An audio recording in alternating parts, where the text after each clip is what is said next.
Stop what you're doing. You need to hear this. Just because you suffer doesn't mean that God abandoned you. Doesn't mean that God doesn't love you. In fact, in the readings today, it describes the opposite, as Paul is talking to the Corinthians. He tells them, sometimes loving God and following God does take you to suffering and persecution. And Paul speaks, frankly, from both sides, being a persecutor and persecuting Christians. Being a Christian isn't easy, either from the sense of trying to follow Christ and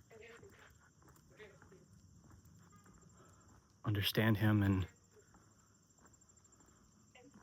avoid sin, but also by the fact of how you are treated by the world sometimes. And some of the events that happen in the world make life hard. Sometimes make you question your faith, but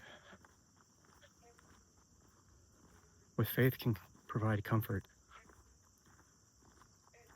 You see, God loves us, and just because bad things might happen does not mean that they're from Him, but rather He is there as our Father to pick us up, so to speak, when we fall, to comfort us in our times of sorrow and trouble. And the wonderful thing about God is you don't even need to go anywhere. Be right there in your room. You're crying out like, Jesus, help me. Jesus, save me. I need you, God, please. And then you can just sit there quietly and listen and wait for Him, and He will come. The problem is, today is so noisy sometimes.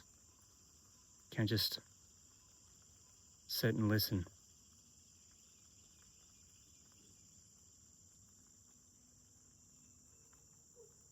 We wait for God. Wait for Him to come and speak to us, help guide us. Let's go to the gospel. Jesus describes some of the Old Testament laws and how it kind of asks us to go further, which is what I take away as the point of the reading. Because contextually as well, it's not as literal as saying, don't ever defend yourself or don't stick up for yourself, but rather when we look at history, if someone were to slap you on your right cheek, they'd be using their left hand. Most people are right-handed, and so when you say turn your cheek, what you're saying is essentially that they will do you more harm with what's in their right hand, which is sometimes a weapon or something. It's the same thing with the cloak story.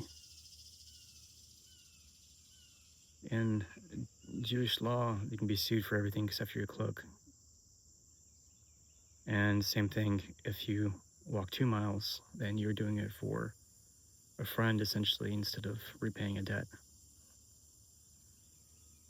What I think Jesus is trying to tell us here is that when there is suffering, is to trust in Him, and is to keep loving and keep doing what He asks us to do, because in the end, it's going to be okay. It's easier said than done, and a very hard path to follow, especially when great tragedy or trauma strikes. But that feeling you get in your gut, the hopelessness you might feel when you're alone in your room by yourself, that could be the real moment of your test and trial. So pray, God, may you give us strength in the times of our trials, to remember to rely upon you each and every day. God bless, and see you tomorrow.